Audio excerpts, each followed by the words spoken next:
let's talk about how to optimize your protein intake. So you weigh 200 pounds, you're eating 165 grams of protein. Start working towards getting at least 200 grams of protein a day, right? A gram per pound of body weight, and that's a good start. And then I always finish with the concept of it's going to have to go up. It's going to be more than that, right? It's going to be more than 200 grams of protein. So let's start there, get a baseline going, and start increasing your baseline, and then over time, expect that to go up. As you're going to be hungrier, as you get stronger, as your weights get heavier, you're going to be hungrier. So just take advantage of that and eat properly and eat more food.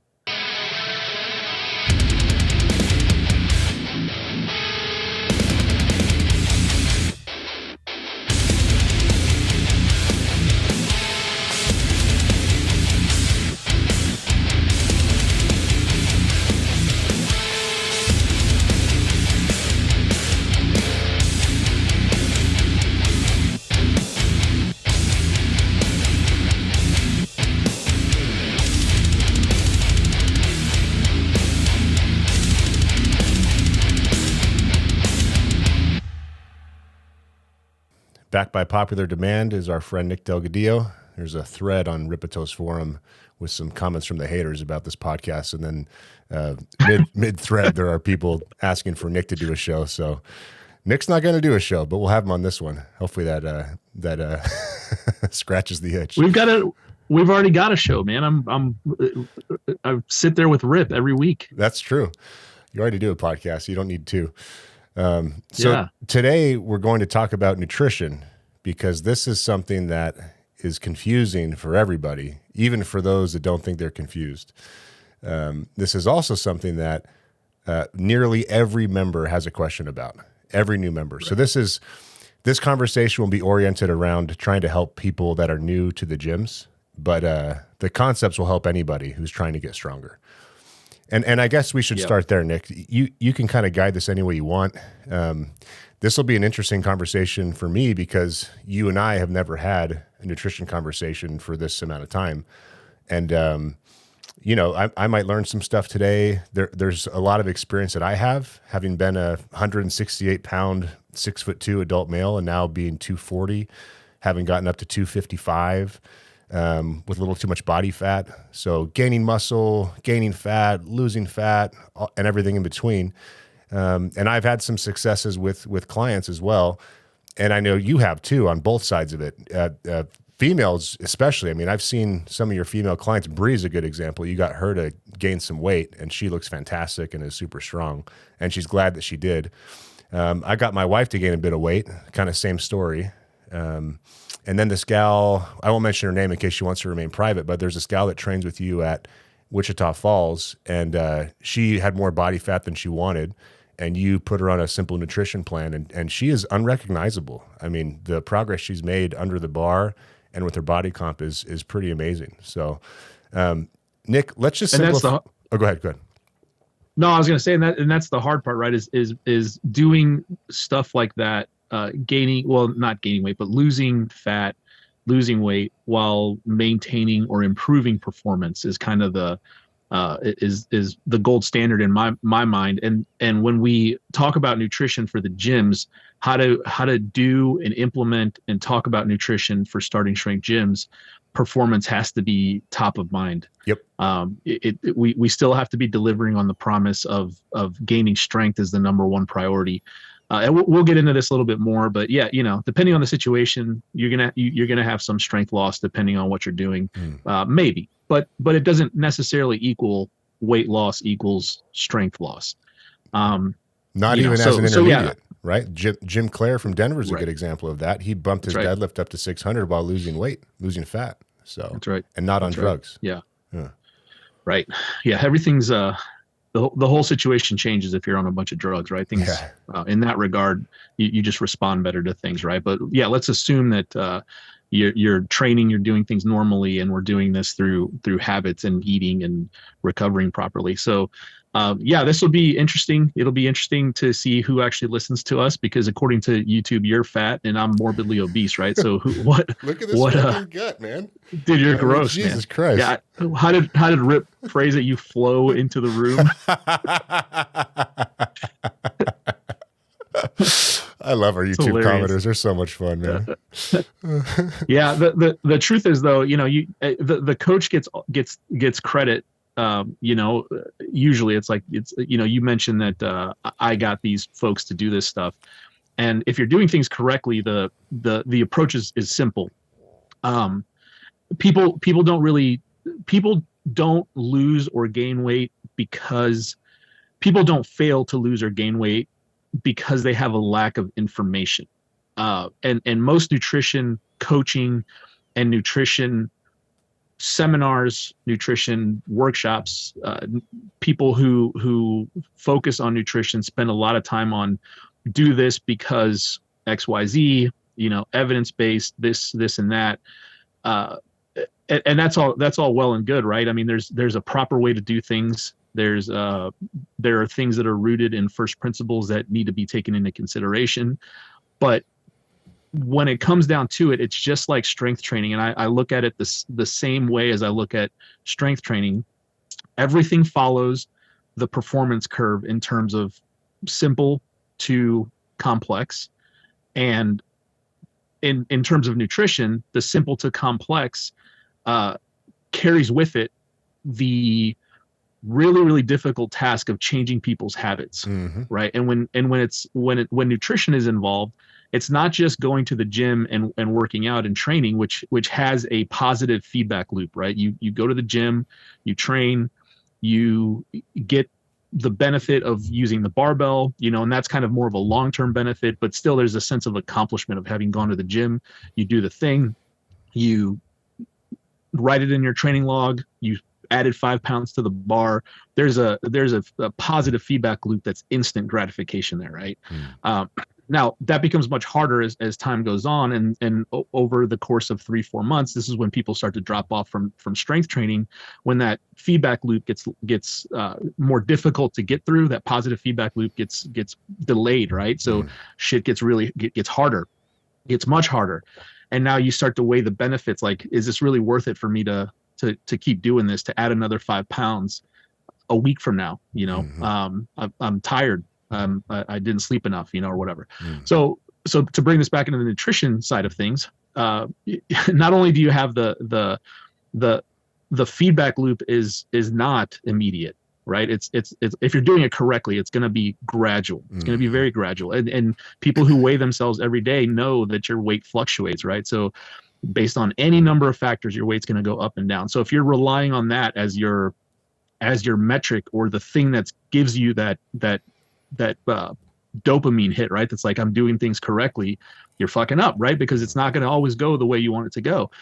And then the big one is when you're talking about food, now you're talking about lifestyle stuff, and you're talking about emotion, right? Because food is tied to emotion. We've got strong, powerful, outside of sex, there's no other more powerful motivator for human beings, right?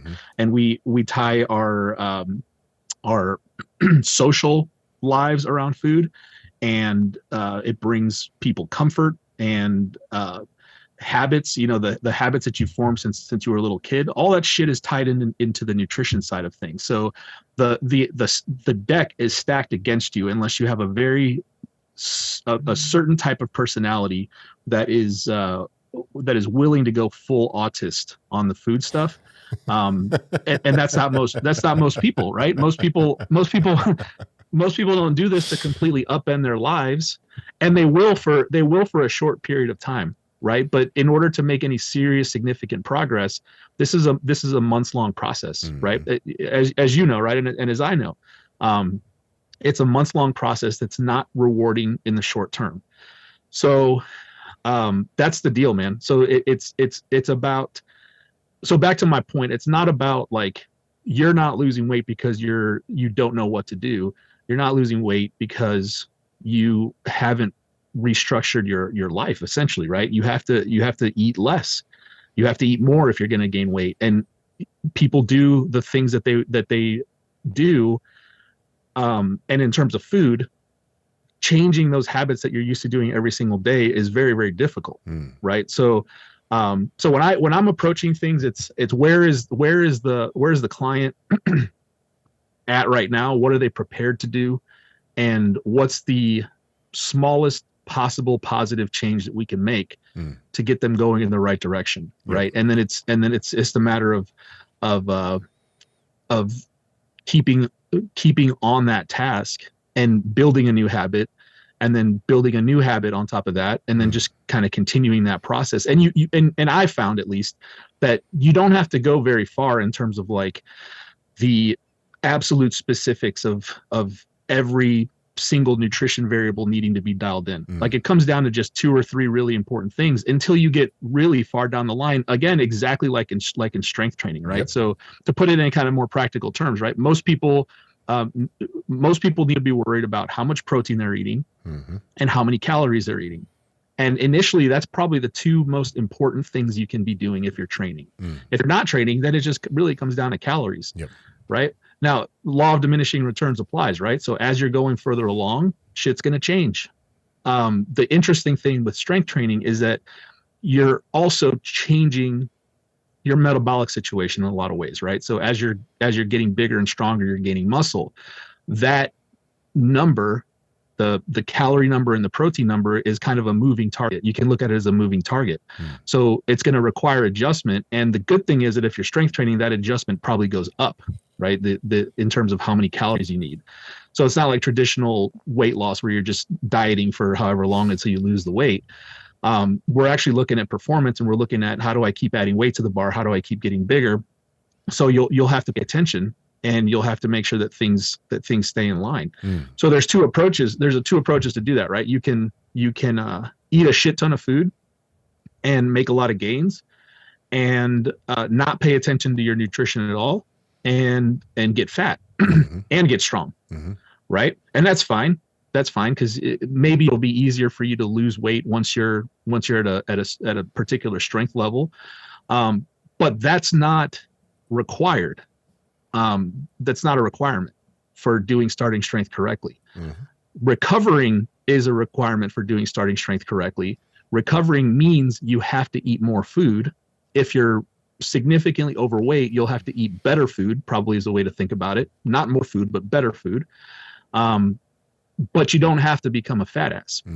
If you become a fat ass, it's your own fault. You ate too much food, and you allowed your training to be an excuse to eat more than you should eat, and probably more of the stuff that you shouldn't be eating than stuff that you should be eating, right? So, I want to make that super clear. Where the GOMAD thing, which has been kind of the joke or the meme for a long time in terms of starting strength, that's for a specific group of people, and it works very effectively. But it's exactly that approach. You're so skinny, and your habits are so piss poor, that for me to get you to eat enough calories, it would be almost impossible without you changing every aspect of your life. So a simple approach is to just drink a fuck ton of milk, and that's something that's a change that's manageable for a young guy who's really, really willing to hit it hard, and it works really well, right?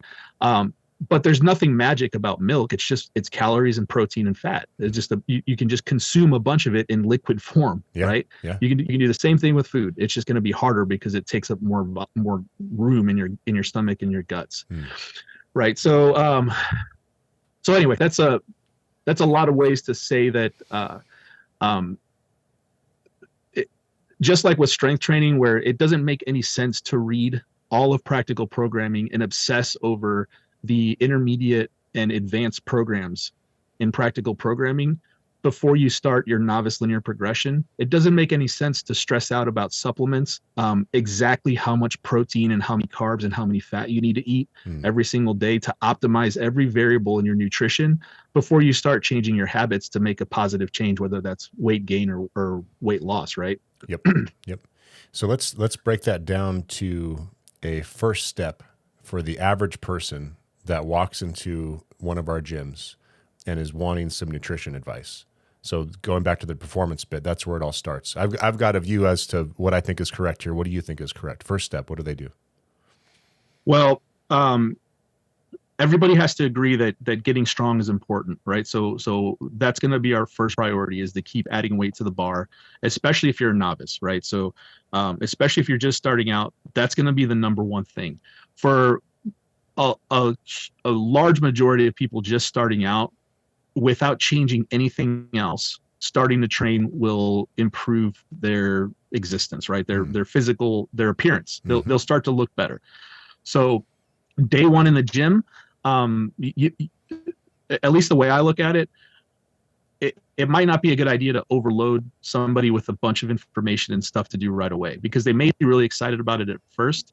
But if this all of a sudden takes over their entire life, there's a potential for the balancing act to kind of go the wrong direction, right? So the advice should be as simple as possible.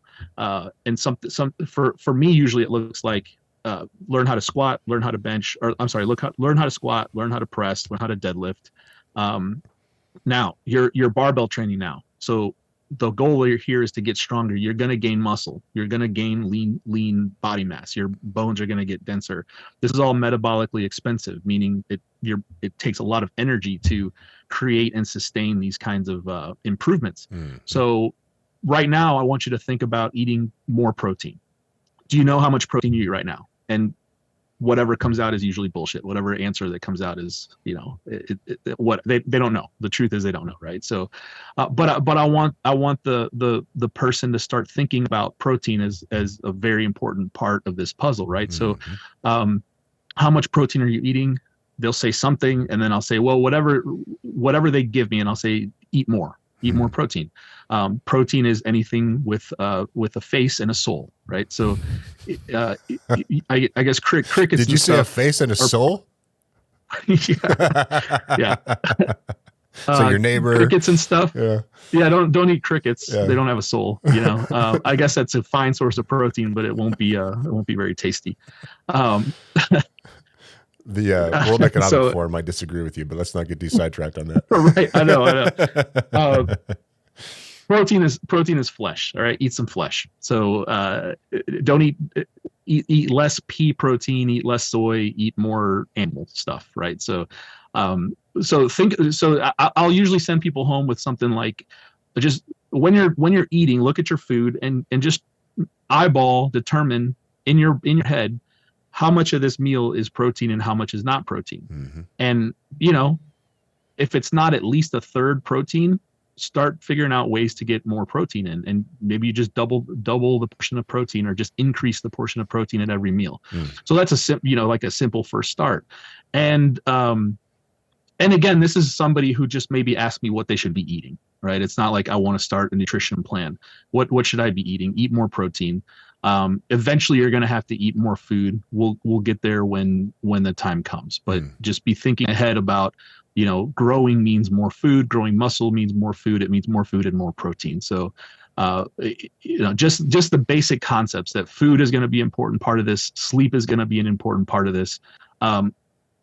Almost all adults have very little willingness to change their sleeping habits. So to the extent that you can control sleep, that'd be great. So the way I look at it is, if you want something that you're going to be able to control throughout the day, food just makes sense, right? And if one is not in place, like you literally can't sleep enough for whatever reasons, you definitely can control what you eat, right? So just trying to put in those initial thoughts. If people come with already some experience with dieting or with counting macros and stuff like that, then it's just, well, do you know how much you're eating now? How many calories, how much protein you're eating, how many carbs, how many fat? And then again, whatever they say, it's just like when somebody comes in and says, I squat 315. You can almost 100% rely on that being total, like they just really are, they really can't squat that much, right? So it's the same thing. You take it with a grain of salt and you say, okay, well, if that's what you're eating right now, then it's let's talk about how to optimize your protein intake. So you weigh 200 pounds, you're eating 165 grams of protein. Start working towards getting at least 200 grams of protein a day, right? A gram per pound of body weight. And that's a good start. And then I always finish with the concept of it's going to have to go up. It's going to be more than that, right? It's going to be more than 200 grams of protein. So let's start there, get a baseline going and start increasing your baseline. And then And then over time, expect that to go up. As you're going to be hungrier, as you get stronger, as your weights get heavier, you're going to be hungrier. So just take advantage of that and eat properly and eat more food. My first step is very similar to yours. See if you can poke any holes in this. But you're totally right about timing this conversation based on the person's psychology. So one important part about what we do is we are consultants. We don't use the exact same approach with every member because the exact same approach doesn't work with every member. On one extreme, some members want a macro plan and very detailed information about exactly what they should eat, and they can adhere to that. And then on the other hand, you've got people that are really resistant to making any kind of change. So you can't use a one-size-fits-all approach. But the first step is still pretty similar, but it's timed differently and explained differently based on the person. So the first step for me and my clients essentially is I actually want you to start thinking about protein, just like Nick said, but I actually want you to start counting it too. I don't want you to count your macros. I don't want you to become neurotic. I just want you to get a baseline of where you're at right now. And this might be a conversation on day one. It might be a conversation on week 2. But it's going to happen early on because I need this person to start eating protein and more protein. Now, how much is the next question? There's no correct answer to that question. There's no correct answer, but there are answers that are close enough. And so the answer that I use that's close enough is we need to establish a target body weight for you. And I want you to eat 1 gram of protein per pound of target body weight. So if you're a dude who's 18 years old and you're 6 feet tall and you weigh 150 pounds, I want you to start eating 220 grams of protein a day. We're going to get you above 220 body weight wise, but not in your LP probably. So let's just say 220. If you're a 300 pound, 5'2" female that's 40, I'm probably going to have you eat 150, 170 pounds of 170 grams of protein per day. So the thing applies in both situations. And the nice thing about the protein goal, number one, is it lets the trainee know what the priority is. So you have to start eating with protein in mind. And the second benefit of this is that when people start thinking about their food and they start making each meal focused on protein, it cleans up the caloric side and it cleans up the macronutrient side automatically. So that for some people, that may be the only change you have to make. And so I guess that's the first message Nick and I want to send. And we totally agree on simplifying things as much as possible.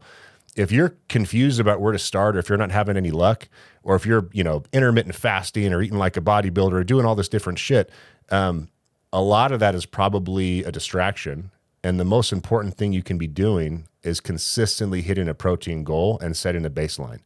Once we have a protein goal for you and you're hitting it and we have your baseline and you're making progress, then we can start making adjustments from there. Any issue with that approach, Nick? No, and just a couple things to add as a coach.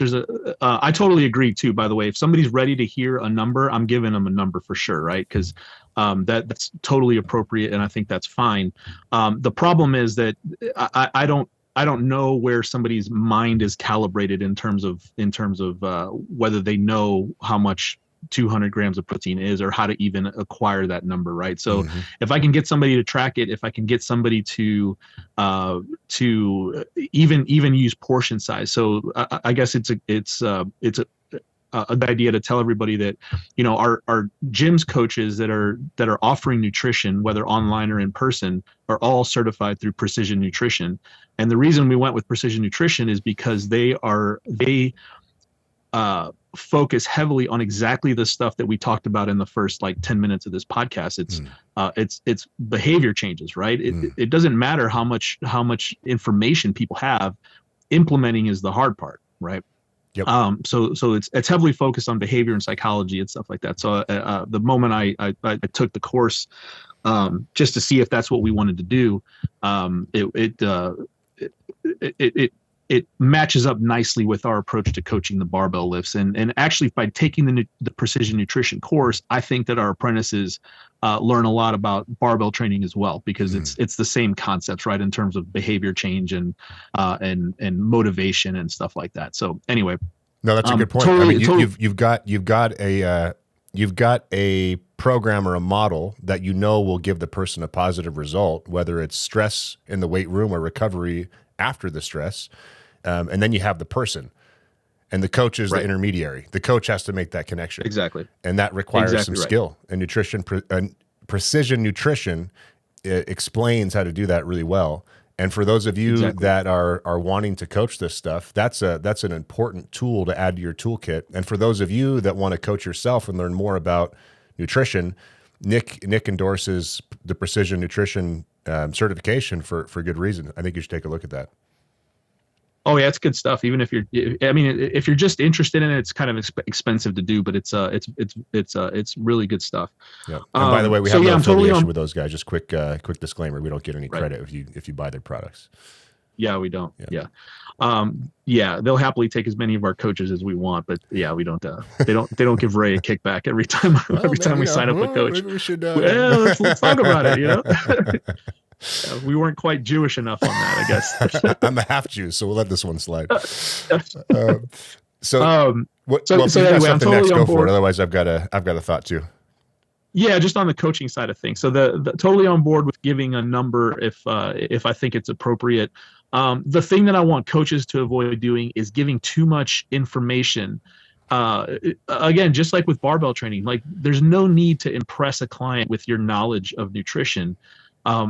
Focus on the process, not with citing studies and talking about all these different things, because while that may be impressive, if you're not able to actually produce results for them, it doesn't matter, and you look like an asshole, right? Sure. So focus on the process. How do you get started on this process? How do you get going? Give them something actionable to do, and check in on it, and then proceed from there. Right? Simple to complex. And then the other thing is, as far as nutrition goes, people get into nutrition stuff, and a lot of people come to these gyms, especially now. It's super popular for people to be intermittent fasting or to be on a carnivore diet or a keto diet, and they're probably doing all these things wrong to begin with. But people get into these diets, and they turn into religion for people, right? So when somebody comes to me and they start asking nutrition questions, one of the other things that I'm trying to avoid is getting into what's essentially a religious debate with somebody about the thing that they're very excited about, right? Somebody just lost a bunch of weight using a carnivore diet, or their mother healed her cancer with carnivore or intermittent fasting or something. So the minute that you start saying, well, look, it's actually this and this and this, you become, in that person's mind, you become easy to be dismissed. So you have to deliver results before you can start challenging people's deeply held beliefs about this kind of stuff. So yes. I try to be as minimal as possible with debunking or with arguing. I don't want to argue with somebody about barbell training, and I don't want to argue with somebody about nutrition. We're very, very, and this is a problem because we're very confident on the barbell side of things. And as newer coaches, you're not going to be nearly as confident on the nutrition side of things. So you're going to have a tendency to go into this over-explaining, over-teaching mode, and you want to avoid that at all costs, because you'll back yourself into a corner, and you might be saying stuff that's just bullshit to begin with, right? So no matter what diet you're on, whether, and I don't care if somebody comes in and says, hey, I'm doing this carnivore and I'm intermittent fasting, I'm only eating in a 7-hour window. That's cool. Get 200 grams of protein. Yeah. Get 250 grams of protein. Yep. And then when the time comes and they start having trouble with recovery, I'll be like, maybe consider eating outside of that 7-hour window. Yeah. Maybe it's time to eat some carbs, but those conversations come over time as you've established trust and you've started to produce results, right? You become you become much more credible because you've already started producing results for the person, right? Yeah. Don't try, changing someone's deeply held beliefs on day one. There's a great Taleb quote. I'm reading one of his books and I wrote this down. There are two types of people: those who try to win and those who try to win arguments. They are never the same. So coaches, if you find yourself arguing with your members on day one, you're fucking up. Right. We have a whole process. We say that we don't really do sales. We say that we're more consultants, and that is absolutely the goal. So if you think about anyone in the professional services industry, whether it's an engineer, an accountant, or a lawyer, a good one is just going to have questions. And a good, or, what should be really a doctor should be a consultant too. A good one is just going to have questions. And they're not going to start telling you everything they know about anatomy and physiology and accounting and economics and whatever. They're going to feed you information based on the information that you gave them, so it applies to you. And Nick, this is a problem, and especially for people that are new apprentices in particular. There's an apprentice. I won't name any names, but he's probably watching. There's an apprentice who was talking to a thoroughly neurotic new member. I mean, to the extent that we weren't sure if they'd be a good fit, kind of thing. And this guy made the mistake of talking about potassium and like potassium levels. And so now this person is fixated on what their potassium levels should be and what supplements they should be taking. Don't talk about that shit. That is such a distraction. That is the worst thing that this person should be focused on. They should be focused on how much protein should I eat every day. And then the second part, Nick, after I get people there, that solves a lot of problems for a lot of people, just focusing on that one thing. We may never even really need to talk about much after that. But for those that I do have to talk further with that aren't subscribed to a nutrition plan, because your membership comes with general nutrition advice. And then you can subscribe to nutrition coaching as well, which is more customized and less templated, less generic. But for people that aren't paying for nutrition advice and just giving generic advice to, I will still talk to them at length and in detail about. And actually, Nick, let's copyright this just for fun, just so we can be as bad as the rest of the industry. Well, let's call it functional food. Okay. Okay. So without, just to use a ridiculous name to catch your attention, because functional fitness is such a joke. Let's call functional food the food that you eat to serve a purpose. So for me, my functional food is the food that I don't eat for enjoyment. I eat it to serve a purpose, and the purpose is to recover from my workout and to satisfy me in the moment without leaving me wanting to go eat a bunch of ice cream and shit. So what is my functional food? Well, actually, I just copied the guy that knows better than I do. I just use Stan Efferding's nutrition advice. I make Monster Mash. Right? I make Monster Mash once a week. It's in pre-sized glass containers. I pour some chicken stock on it. I put it in the microwave. I heat it up. And if I eat one of those a day, my body comp is noticeably better in 1 week. If I eat two of those a day, it's that much better within 1 week. And it's as simple as that. I'm not counting any macros. I'm not really restricting myself. I'm not like restricting macronutrients. I'm not restricting the time in which I eat. I'm just making a simple change, and it makes an immediate impact on my body composition. So my second piece of advice, Nick, to people is let's find your staple. Let's find the thing that you really enjoy eating, whether it's shepherd's pie or Monster Mash or whatever, that is pretty close to what you need to be eating macronutrient-wise as far as the proportional split. And let's have you eat that as often as possible, and that'll be the second change that I recommend. Is that roughly what you do as well, or how do you approach the next step? That's exactly. Well, it depends on the person, but absolutely, the next thing is how to actually implement and get it done. And that's the great thing about Stan's stuff. I mean, the guy's got like a 300-page ebook that he'll sell you that has all of the research and all of the citations and all the stuff. But then he also has the 150-page vertical diet book, which is just as, if not more useful than the 300-page ebook, right? Because what Stan does very well, regardless of what you think bro science or not about the things that he says, what Stan gives you is a very simple approach to do things that will allow you to integrate it well with your life and make it easy to do, right? Eat lots of red meat, eat as many carbs as is appropriate for you, eat stuff that doesn't mess up your guts, eat stuff that doesn't bloat you, and eat more or less depending on what you need to do, right? So you've got all the building blocks there, and it's incredibly simple, and there's no denying that nutritionally it's solid, right? It makes sense, but also in terms of helping people achieve their goals, it also makes sense. So it takes all of this complexity and narrows it down into this hyper focus, like just do this thing and then there you go, and that's why people are successful with it. So how do we do that with your, and that's a great way to recommend, and that's why diets are generally successful, right? Because you're giving somebody a like a carnivore diet or a keto diet or a paleo diet or whatever it is. You're giving somebody a tool that's do this thing, follow these fairly simple rules, and you'll see some success, right? um, and that's true, right? It's just like going to the gym. Anything works for a short amount of time, right? With nutrition, you know, it could work for a longer period of time. Like you could stay on a low carb carnivore diet for a long time, but if we layer on top of that the training aspect, then you have to ask yourself what's more optimal, right? And not eating any carbs is absolutely not optimal for strength training. Anybody who's tried it, you know from firsthand experience that it just does not work very well. So you have to factor in the training consideration with this thing. So there's two sides of nutrition that everybody needs to consider. So weight loss and weight gain is, I don't care what anybody says. The total number of calories that you're eating matters, and it matters probably more than anything else. How is that debatable? Fuck.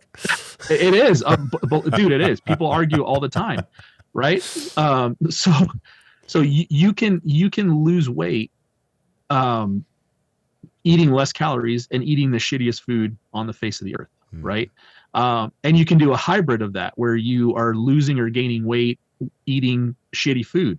But the trade-offs are that you feel like shit, you're bloated, and you like have diarrhea all the time. Yeah. Every time you drink a protein shake, like you have to go to the toilet, you know? So there's trade-offs there. So there's the weight loss and the weight gain thing, which is it's not that simple, right? But you can think of it as just like arithmetic, right? Plus or minus. But then there's also the quality side of things, which is gonna affect your overall well-being and your mood and how you viability. And actually how you your long-term viability and actually how you perform. And if you're eating better, you feel better, and you feel better in the gym. You know, so again, back to something like the vertical diet, if you're eating rice, vegetables, and meat and bone broth mixed together, I mean, that's a solid fucking meal, and you feel great eating it. You know, you can go eat like a Chick-fil-A sandwich and 2 cheeseburgers and get an equivalent amount of protein. But try deadlifting after that and see how you feel. You know, you're probably not going to feel that great. Yeah. So there's 2 things to weigh there, and it's going to depend on the client on what they're willing to do. Right? Are they only going to focus on gaining or losing weight, or are they going to focus only on food quality, or are they going to do both? Right? So a lot of times, if you focus on food quality, like if you just eat better food, you know, and a simple way to think about that is eat things that are closer to like being single ingredient than having a bunch of ingredients. Your caloric situation will mostly get squared away, right? Because it's really hard to eat a bunch. Like how much Monster Mash would you have to eat to make it the equivalent of a large fast food meal? You know, you'd have to eat like this giant bowl of Monster Mash, and you probably wouldn't get through it, right? So yeah, I mean, it's just harder to eat foods that are more complete, so to speak. Yeah, and they're still palatable. It's by the way, sure, they're not hyper palatable to the point where you can overeat them like fast food. Right. So so it's definitely possible to do it the other way, where you gain or lose weight eating fast food, but you're going to be hungrier, right? Because you're eating less total volume of food, and you may or may not feel like shit. Most people, especially when they're over the age of 35, tend to feel like shit if they're eating shit food, right? So you gotta figure out where the client's at. So I try to nudge people in the direction of eating better food, and then while keeping in mind the total protein and total calories. So initially it's hit the protein number, and then also figuring out where your calories are falling on average day to day, right? So and people are good at doing the same thing in terms of total calories for the most part, right? Because if you just leave people alone and they don't train and they don't do anything, they tend to kind of stay at about the same body weight, and then over time it'll go up or down depending on what's going on. So you know, if you can establish a baseline for where people's calories are at, then you make small adjustments up or down whether they need to be losing or gaining weight. Does that make sense? So for sure. but you'll find they're very meticulous about it, that if your food quality improves, your calories can actually be higher. Hmm. Because there's a bunch of shit going on, right? It's harder to digest, and so on. So it's not really equivalent, So it's when you talk about this, it's like it's only about calories up and down. So I think this is where people get into the thing about like the calories, the type of calories matter more than the actual calories. It's not, like the keto guys will say you can eat thousands of calories of meat. First of all, good luck trying to do that, right? Show me. Good luck trying to eat 5,000 calories of meat. Yeah. I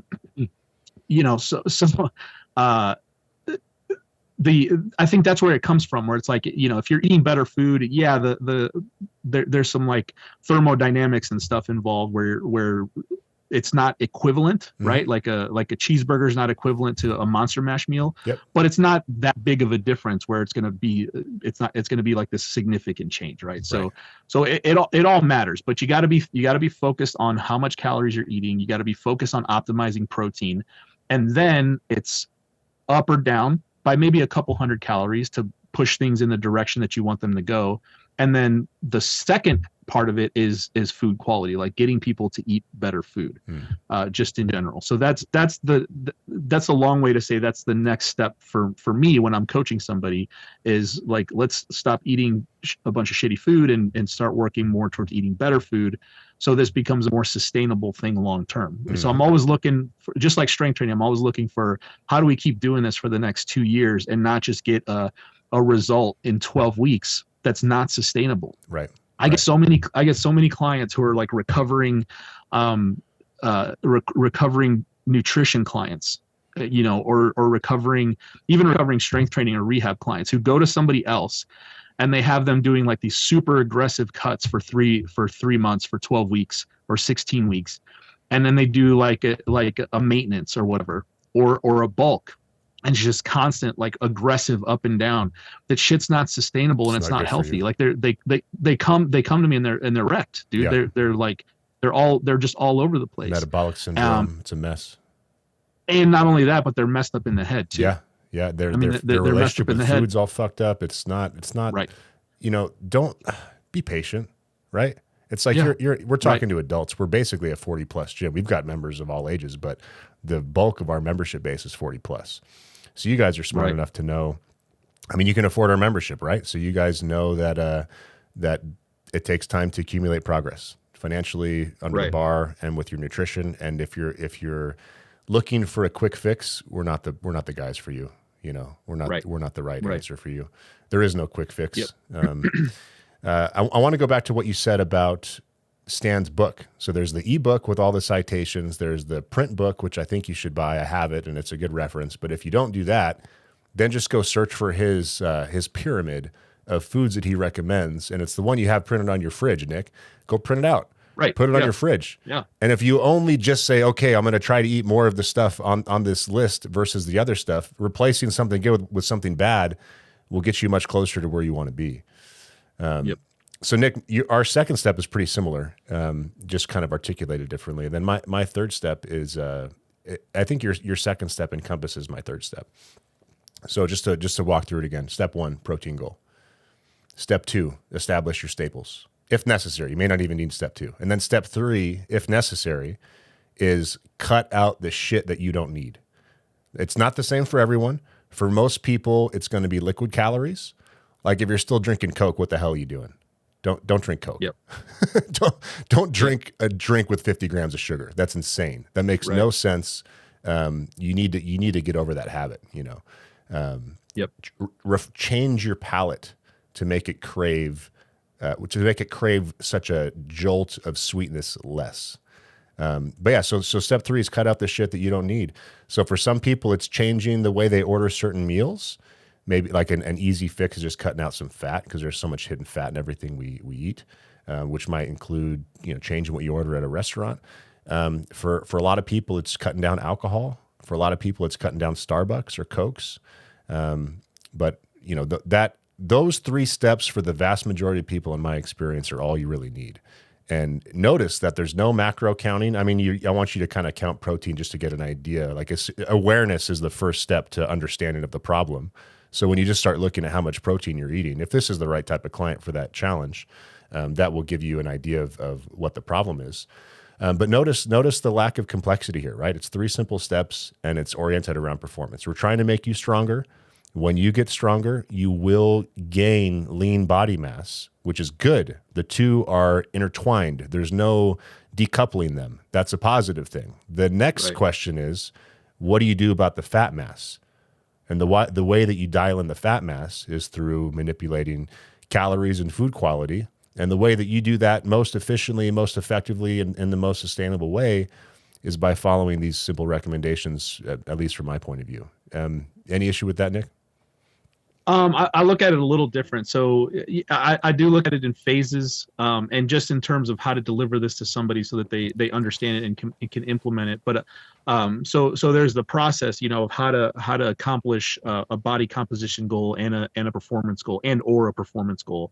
So there's that process, which involves just like it involves the habits, and it involves calories, and it involves macros, and how someone measures and determines what their calories and macros are is going to be determined by how much control they want over it. So whether it's eyeballing or sending pictures or actually counting macros in an app or something, that's going to be up to the individual client. And then adjacent to that is the food quality part of it. So like, what should I eat and what shouldn't I eat? So some people only want to hear about what to do and how to do it. Some people usually they're mixed together, but some people are just going to eat fast food, and it's not optimal, but I'll advise them the best I can. So I'm simultaneously trying to get them through a process, but also at the same time trying to get them to improve how they're eating and what they're eating, right? So I look at it as 2 separate things. Now, like you said, improving food quality tends to fix a lot of issues. So let me back up a little bit and put this into like an actionable process that we can do. So first thing is the first step is get your protein in order. Eat more protein. Figure out what a kind of a baseline is for calories, and that might not even be that important right now. So number 1 is protein. Focus on protein. Number 2 is clean up your diet. Eat better food. So that's probably the second step. And I think that's kind of what you're getting at here, is that those 2 things tend to solve most problems for most people. You don't even have to go much further than that. Yep. Right? Because if you're eating enough protein and you're eating I don't know what the proper term to use is that people won't take and bastardize, but like, let's just say you're eating good, clean food, right? You're eating good food. There's a lot of landmines in this conversation, dude. I know, you got to be careful. Yeah. That solves a lot of problems for a lot of people, and you might not even have to go beyond that, right? You could always add another protein shake. You can always add a little bit of milk. You can take away some stuff as long as those 2 things are in order. The third step, which is most people don't even get to this step. The third step is to now start actually tracking stuff and figuring out how your calories and your macros are affecting your performance and your body composition, right? So the third step is, once we've got your protein in order, once we've got you eating decent food, then the third step is, let's start figuring out what you're actually eating in terms of protein and total calories, and then protein, total calories, fat, and carbs, if necessary. Right? So if necessary, that's exactly right. So because then that's when you can start fine tuning. Like, do we need to go up in calories for a couple of weeks, or do we need to go down in calories for a couple of weeks? Do we need to do you need to eat more carbs on the days you train? Do you need to eat less carbs on the days you're not training? And that's for at least in my experience, that's people who have been at it for a year, 2 years. It's your advanced, nutrition people. It's your advanced lifters, so to speak. Most people don't even need to get that far. When it starts to become a concern, then at that point you've established good habits, you're eating enough protein, you're paying attention to your food, and now we could say, all right, look, log your food for 3 days and let's see where you're at. Let's see what's going on. And then, whatever the numbers are, that's what they are. And then it's just it's as simple as saying, okay, look, get 30 more grams of protein, a total of 200 more grams of 200 more calories, and let's see what happens. And then you give it a couple weeks and see what happens. If the client comes back and says, I don't have energy on my training days, I feel like shit. Well, bump your carbs up on training days. Let's see what happens, right? And then you give it a couple weeks, because everything's changing and adapting, right? So the recommendations that you gave somebody on day 1 are going to be different from what they need on day 100, right? Or day 300. So this is what the coaching does for people at the gyms, right? So we, like you said, we give people nutrition advice and we can answer questions about what's going on. But just like with training, if you want to be guided through the process, this is what the coaching tier gives you, right? It's like this constant feedback of, this is what I'm doing, this is the next thing I need to do, and make adjustments based on what's happening, right? Yeah. So as you're speaking, it's making me feel like I need to highlight a very important point that is blindingly obvious to us and anyone that's been through this process, which is one of the most critical variables of this whole discussion is that the weight on the bar keeps going up. Right. When you're training and you're adding weight to the bar, it provides such a profound system-wide stimulus to your body that if you fuel it in even roughly the correct way, you're going to have better body comp improvements than you ever thought possible. Yeah, that's just the reality. So if some of you guys are listening to this conversation, you're like, no, it's not that simple. I've tried to increase my protein, this and that. It's like, were you adding weight to the bar on a daily basis every time you train, or on a weekly basis at minimum? And if not, I mean, you're not. If you're advanced or late intermediate, that might be slightly less frequent. But the point is, the stimulus from the training is the thing that tells your body to change some shit, and then the food that you provide your body is what enables it to change those things. So it doesn't actually need to be that precise. You just kind of got to get close enough, and you'll be blown away if you're just consistent. If you're just you have to be consistent in the gym, and you have to be committed to the process, which means getting stronger, which means adding weight to the bar. If you do those things and then you roughly get your nutrition right, the rest of it takes care of itself for the most part. Yeah. Yeah, and just like we talked about when we talked about programming, probably I think the last podcast we did, if you're not training consistently, and what let's define consistently, you're not missing workouts, right? I mean that's it. If you're missing workouts, you have no business worrying about your nutrition at this level, just like you don't have any business worrying about what the next program you're going to do or what programming changes you need to make.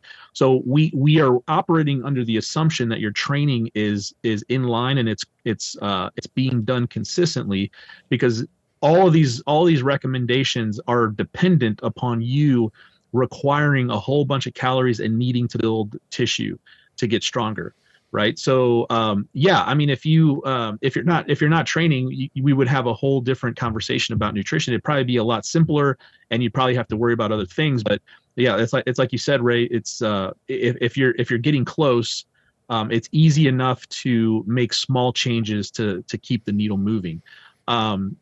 The problem is that as soon as you start talking about nutrition in people's minds, they immediately cleave the training off of it, right? And they're just like, the training just is not something they're even thinking about anymore. Right. And not that they're not doing it, but they're looking at it in isolation. We have to be training. So like when a guy calls into the podcast and he's 160 pounds and he's 5'11", and Rip tells him he needs to be 220, everybody loses their mind and says, well, he's going to be obese. But the part that everybody's forgetting is that his squat needs to be proportional to that weight increase, right? If he gains 60 pounds, that means that his squat is going to go up by 250 or 300 pounds. Right. And his deadlift is going to go up by 300 or 300 pounds too. So you're proportionally adding weight to the bar and gaining muscle mass as you're gaining this weight. Yep. And if you don't do that, right? So if you gain, and this is the classic starting strength example. you gain 30 or 40 pounds during your novice linear progression, and your squat is 275, you did it wrong. You didn't do right? the program. If you gain 30, you didn't do the program, yeah. right? You shouldn't have gained that much weight because you weren't adding weight to the bar fast enough to justify that amount of weight gain, right? So you got to catch up. You got to catch up. You got to. Biggest misconceptions about this whole situation is that Rip wants everyone doing GoMad, and then these are people that don't need to gain a bunch of weight that aren't really doing the program anyways, and they're wondering why they got fat. It's like, well, you know, you weren't. And usually it comes down to people missing workouts. Sure. You know, you're still drinking a ton of milk, you're still eating a ton of food, you're bulking or whatever, but you missed workouts, and you're not adding weight to the bar fast enough. Like you decide that deadlifts are being hard, and you start cutting out deadlift days, but you're still gaining weight, right? Dude, if you're gaining weight, you're recovering. Yep. If you are gaining weight, you are recovering. And if you're recovering, you can add weight to the bar. You know, you might be watching this or hearing this if you haven't done the LP yet, and or if you're new to training and you're thinking to yourself, yeah, but you know, strength training's not at the top of my priority list. I've got a job, I've got a family, I've got to sleep, I've got chores. So, you know, I don't want to be a power lifter. I don't want to be a lifter. I just, you know, sometimes I can go to the gym, sometimes I can't. I hear you. We all struggle with that. However, when you're doing the novice linear progression, orient your life in a way that allows you to do it from start to finish with minimal, preferably no interruption. And the reason for that is you've got this graph of progress you can make over the course of your training career. And the steepest slope of that graph is right at the beginning. That point of diminishing returns only takes a few months to hit. And if you do that correctly, your bone density, your power production, your physical capability, your aesthetics, so many things will improve if you just focus your efforts on that for a few months. And then when you do that, your diet improves. And when you do that, your sleep improves. And then you have habit change. And then you get to actually see what this program can do for you. And you get to see how being stronger benefits you. And then you can decide you can do whatever you want. At the moment, I'm training 2 days a week. Why is that? I just went through EMT school, which was like 30 hours of work per week, plus my day job and all this other shit. Like 2 days a week was a stretch, but I'm already strong. It's fine. If you're in the novice phase, don't do 2 days a week. Do the program exactly as it's written, because you're robbing yourself if you don't. Right. Yeah, exactly. Yeah. Look, for all this stuff is kind of theoretical, and it's giving sort of the background of how I think about things when I'm working with the client. But I guess to give everybody some practical advice here, it's if you're underweight, all right. So and what does underweight mean? I mean, adult males 200 pounds, right? Let's just start there. So if you're below the 200 pound mark and you're an average sized male, get bigger, right? If you're a short guy, you know, you're not going to be 200 pounds, or you may eventually, but whatever, you know, you guys all understand what we mean. So you're going to have to get bigger, right? So let's put it this way. If you're not fat, you're going to be gaining weight because you're going to be getting stronger and you're going to be getting bigger, right? Now, what's an appropriate rate of weight gain? If you're really underweight, like if you lift your shirt up, you have no muscle, but you lift your shirt up and you can see abs and ribs. You can gain weight, and ribs. Yeah, you can gain weight. You should gain weight very rapidly. All right. I mean, 3 to 4 pounds on average a week. Yeah. Is perfectly reasonable. Mm-hmm. Right. I don't know what your rate of increase was, but that's about right. It should be about 3 to 4 pounds on average. And I mean, that's sustained, right? So not just 1 week and then the following week you don't gain any weight. On average, it's got to be that over a sustained period of time. Mm-hmm. If you're a normal sized dude, like you carry some body fat, you know, but you're not super skinny, you're not super lean, you're just a normal guy walking around, and you start training, you probably need to be gaining like 1 to 2 pounds a week on average. Yep. And that's perfectly sustainable. And as long as the weight on the bar is going up, proportionally, you're not going to get fat. You're not going to turn into a giant fat ass. Now, if you're the normal guy with like we just talked about, you know, normal guy, you could consider like the dad bod guy, and you gain 3 to 4 pounds a week because you can and you will, right? Because you get excited about strength training. You gain 3 to 4 pounds a week, you're going to get fat, and the weight on the bar is not going to go up fast enough to account for that, right? So, and that's fine. That's cool if that's what you want to do. But when your wife starts bitching about your belly, it's not starting strength's fault. It's your fault, right? So if that's what you want to do, that I don't have a problem with that. I think that's cool. I think if a regular looking dude all of a sudden looks like Eddie Hall, that's awesome, right? But your wife might not like it. Your clothes won't fit right. You'll have to buy new clothes and stuff. And then eventually you'll say to yourself, okay, I need to lose some weight. Yeah. But now you're used to eating all this fuck ton of food all the time, right? So if you want to do, if body composition is something you care about, then 1 to 2 pounds a week on average is reasonable, right? And most of my clients, I'm telling them you should be gaining about 1 to 2 pounds a week during the novice phase. Yep. If you're overweight, so if you're already a fat dude, or gal, leave your body weight alone. Stay at the same body weight, eat more protein, and get the weight on the bar up, right? At the novice beginning of the novice phase is not the time to like be dieting aggressively. Just I mean, you've already been large for a long time, right? So it's okay. Just spend 3 months getting really, really strong because you have the resources to do that. And then over time, it's going to go the other direction, right? So maybe 1 to 2 pound a week on average as you're getting to the end of your novice linear progression and into your intermediate training, 1 to 2 pound a week going down. If you're really, really severely obese, those are the people that actually should lose weight like right now, right? So you're going to train and you have to significantly reduce your calories because just getting into the positions is going to be difficult for you. Like you can't squat to depth, can't pull the bar off the ground. Usually those people, even like 30 to 40 pounds of weight loss right away will improve their ability to be able to actually do the program correctly, right? But that's not most people who start this program. And Nick, but still, go ahead. I was just say in all of those scenarios, you're training the whole way, right? You're training along the way. Now, this is during the novice phase, right? Once you're through the novice phase, then your requirements are gonna be dependent on you and what you want to do. If you want to keep getting stronger at about this at a reasonable rate, you can probably continue to keep gaining or losing weight at the same rate that you were doing during your novice program. If you have other goals, then adjust accordingly, right? Absolutely. The point you made about weight is an important one, and the way that I handle this with members is I force them, or I request for them to make a distinction in their mind. Force them. I would like to force them. Please understand this concept. Body weight is actually not the relevant thing. Right. Body weight is the wrong metric. The metric that we're after is lean body mass.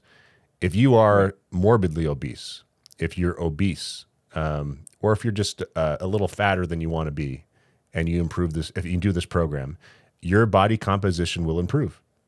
Whether you're male or female, it will improve. So your fat will go down and your muscle will go up. That is one of the beautiful things about being a novice.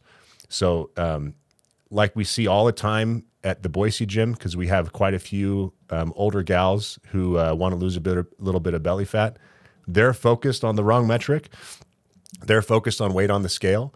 For most women, you're going to put on 5 pounds of lean body mass within 10 weeks. So if you do that and you lose 3 pounds of fat mass, well, your total body weight just went up 2 pounds. But you've lost fat and you've gained muscle. So if you're focused on body weight, you might think that you're failing, right? So don't focus on body weight at all, just like what Nick said.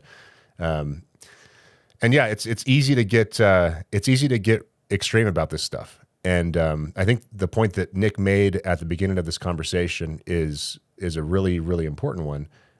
Don't be extreme. This is a gradual process. Right. We're not going to have somebody move more weight than they can move safely on their first day at the gym. Doing so would be extreme and dangerous. We're not going to have anyone other than a severely underweight skinny kid drink a gallon of milk a day. We're not going to try to get an overweight gal to lose 20 pounds in a month. These extreme points of view, these extreme ideological viewpoints are not conducive to a sustainable, ongoing process that's going to get you the results that you want. And speaking of which, Nick, you mentioned the keto diet. I agree with you in general that whatever diet you're on, I don't care. Just come in and we'll see how you're doing. I'm going to check in with you. I'm going to get a sense of how you feel, how you think, and I'm going to, gently provide you with the information you need when you need it to help you make progress. However, if you're in ketosis, you don't have, there's no sugar, there's no fuel for anaerobic activity. I've seen on multiple occasions people come into the gym that are sedentary, that are on a keto diet, and do the not very strenuous first workout in the intro, and then they've got like cyanosis around their lips, like they're turning blue and pale, like they look like they're about to go into shock or something, right? Or someone passes out. Yeah. So if you're in a ketogenic diet, go. I'm happy that it helped you. I'm happy that you enjoyed it. But if you're going to move into a new phase of your life and start building muscle, then you're going to need carbohydrates for a bunch of reasons. Number one, just to give you the energy to complete the workout. And number two, because carbs are required to shuttle protein into the cells to facilitate muscle protein synthesis. So you have to eat carbohydrates. I think what happens with those people is that they sign up for the gym or they sign up for a coaching session and they get super excited about all these lifestyle changes that they're going to make, and then they decide about 3 days before their session that they're going to start doing carnivore or keto, and they're not used to it, right? So like because they were eating 400 grams of carbs last week, and then all of a sudden this week they're eating 50 grams of carbs, right? Yeah. And they've lost 30 or 40 pounds. They've lost 25 or 30 pounds in a couple days, and they feel great because they're starting this new fitness journey, not realizing that they're about to fuck themselves up at this intro session with a 45-pound bar because they're just not adapted to it. The people who have been doing low carb stuff for a long time are generally going to be fine at the beginning, but they're going to have to learn that carbs are necessary in order to produce force right now, which is what you need for strength training, right? Demonizing food groups is a mistake. That's extreme. It's a mistake. Yeah, it's a mistake. Right, yeah. Right. And whatever carbs you're comfortable with, right? If there's some evil carbs and there's some not evil carbs, eat the not evil ones and just eat some before your workout, and that's a good entry point to like reestablishing your relationship with carbs. Eat some before your workout, and then maybe you eat some after your workout also, and then maybe you add one meal of carbs, and maybe that's enough for a guy who's like well adapted to low carb stuff to make a bunch of progress. But you're going to have to come to grips with the reality that carbs are going to be necessary.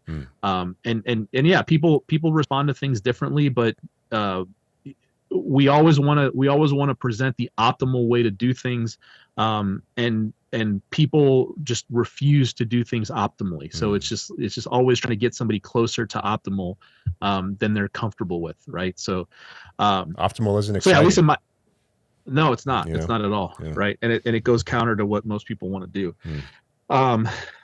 So yeah, that's it. That's exactly right, man. Don't start a keto diet the day before you do your first barbell training workout, please. It's not going to go well.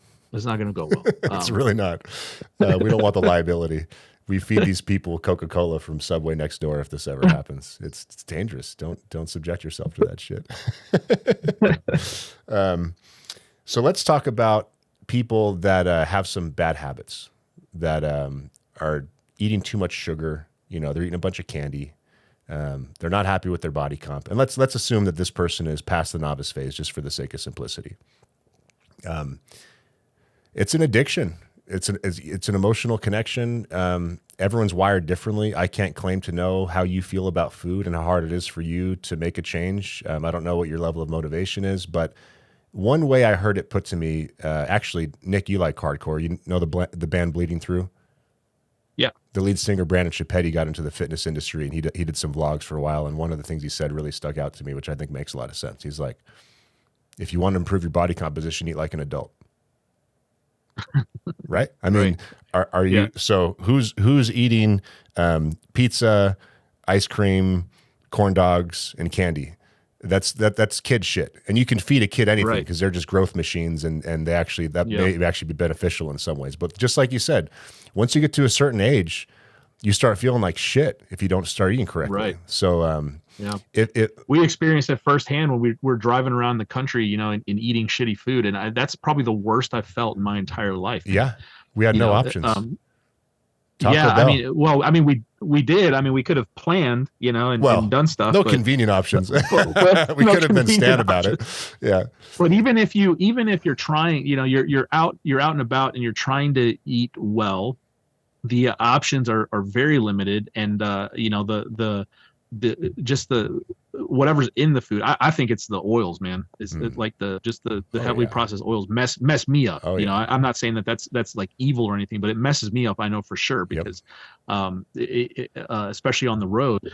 But yeah, I mean, you have to plan. You have to eat like an adult, and the I cut you off in the middle of your thing here, but you're gonna have to plan. Yeah. You're gonna have to plan things. 100%. You're gonna have to plan your week. You're gonna have to plan your day, because if you don't plan, you're gonna revert to your regular, the things that you're comfortable with and the things that you're used to. Yep. Because food is a highly emotional thing, for most people, right? The little skinny guys that don't like to eat, it's two sides of the same coin, right? Oh, You yeah. got the skinny people that don't like to eat, and then you've got the large people who love to eat.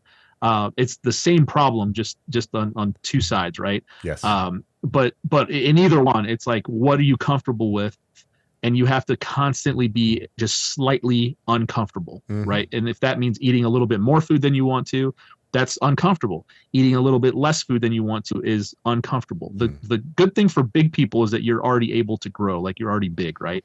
The skinny dude has, in my eyes, and I've never been skinny, right? But a skinny guy, I think, has a much harder challenge, because he literally has to, he has to eat more food than his body's actually capable of holding at any given time, right? It's harder than the training. There's no doubt about it. You have to, Yeah. I was doing GoMad plus 4 or 5 giant meals a day. Some of my milk was mixed with peanut butter and bananas, and I even tried putting an egg in there once, which was a mistake. Some guys put oils. See, in that their sounds shakes. awesome. That sounds fantastic to me. Like milk and peanut butter, dude. That's great. But try to tell that. But you're already full. Try to tell that to an underweight kid. Yeah. Oh, I know. No, it's like get it. I just finished lunch an hour ago, and now I've got to crank down this 1,000-calorie shake. It's terrible. Yeah. And the other thing about that is something you alluded to earlier, which is some people saying like, well, maybe it'll be easier to lose the weight after the novice LP. Well, you just built a bunch of habits. I've struggled with this. Right. So like I've been on both sides of the equation, not eating enough and then eating too much and then having that be my habit. So it's about not being extreme. It's about being moderate. In the early days, for 3-6 months, you might need to be extreme and gain a bunch of weight, but be careful. Make sure you're not. So, for example, there's one of the apprentices that, again, we won't name any names. He actually ended up leaving because I think I showed him the truth and I showed him a mirror and he didn't like it. He was some 140-pound kid, and everyone in the gym was making excuses for him as to why he can't wait. And I said, "Let's look at my before picture. Don't stand here and look at me and tell me you can't gain weight. That's insane. How in the hell are you going to be a coach at this gym if you already made excuses for yourself and you're not strong? Like, just cut that shit out, right?" And so I said, we're going to lunch. You say you can't eat, we're going to go to lunch. Because this will give it away to the people that know this story. But the recommendation that was made to him was to eat a cake a day, which is the dumbest fucking advice you could give anybody. We are not power lifters. We're not strong men. We help normal people get stronger and live better lives. And the solution to that is not to eat a cake a day under any circumstances. So this guy was eating a bunch of bullshit and he didn't like meat. And he didn't like problem. Meat. He didn't like meat. So I said, we went. You know this guy. You know who I'm talking about. So we went to we were there together. That's right. Yeah. So we went to the fast food restaurant. Forgot what it was. It was next to the gym. He orders a burger. And then I said, order another patty. He goes, dude, I don't know. I said, just order another patty. So he finished it. I'm like coaching him through his meal. He finishes his burger, and then I go, "Are you full?" He goes, "Yeah." I'm like, "You think you can eat that other patty?" He's like, "Yeah, I think so." I'm like, "I think so too. Eat it." And then he ate it. And then I made him go order a third one, and he ate that too. And I said, "Are you going to throw up? Are you sick?" And he said, "No." I said, "Okay, well, you just ate 3 times as much meat as you had planned. Right. Now do this 3 times a day, and you will gain the weight." But this is, if it infects the psychology of someone that believes they want to be a coach at one of our gyms, imagine how it affects the normal person who's really underweight. And this is where the Yeah. weight gain goal comes in. I mean, with some, if a 20-year-old comes in and he's too skinny and he's not gaining the weight, it's a Monday, he trains again on Wednesday. I go, look, you need to gain at least 1 pound, preferably 2, between now and your next training session. Do I want him maintaining that level of weight gain? No. Will he hit that goal? Probably not. Do I want him thinking about shoveling more food down his mouth every time he sits down to eat? Yes. And that typically accomplishes the goal. And then if we can do what you suggested, which is attach it to a sustainable weekly weight gain goal, then it ends up working itself out. But there's a lot of, with all things that require human behavior change, there's a whole lot of weirdness that's attached to it, and it's difficult to get people to understand this stuff. Yep. Yeah. I mean, I'm not really interested in telling people that that eating a certain way is what you should do. If you're okay with, I mean, our goal is to get people stronger. Our goal is to add weight to the bar. So if you don't care about this stuff, it's fine. It doesn't bother me one bit. The truth is, though, that most people start barbell training because they have aesthetic goals in mind, right? So the thing that kind of pisses me off is that people separate, and you and Andy had this discussion, but people separate the looking good from starting strength. Starting strength will give you all of your aesthetic goals. There's nothing better you can be doing. The diet part is hard, and it's up to you to do it correctly or not, right? If you end up fat, it's not the program's fault. It's your habits that's the problem. You can get all of the aesthetic goals that you want with the barbell, adding 5 pounds workout to your barbell lifts. There's nothing better that you can do. There's no additional arm work that you need. There's no additional quad work that you need. Absolutely not a fucking extra thing you need to do. You need to eat correctly. If aesthetics are actually your goal, and I say that because aesthetics are the goal for most people to start. Like, nobody starts this and says, I want to be giant fat and squat 400 pounds, because 400 pounds is not that much, guys. Right. It's not that much, right? It's not enough to justify you going from 20% body fat to 40% body fat. So make those decisions later on. If you decide you want to squat 600, yeah, your body composition is going to look a certain way. If you're built to squat 600 and you are of a certain frame, you might have to be big and huge to squat 600 or 700 pounds.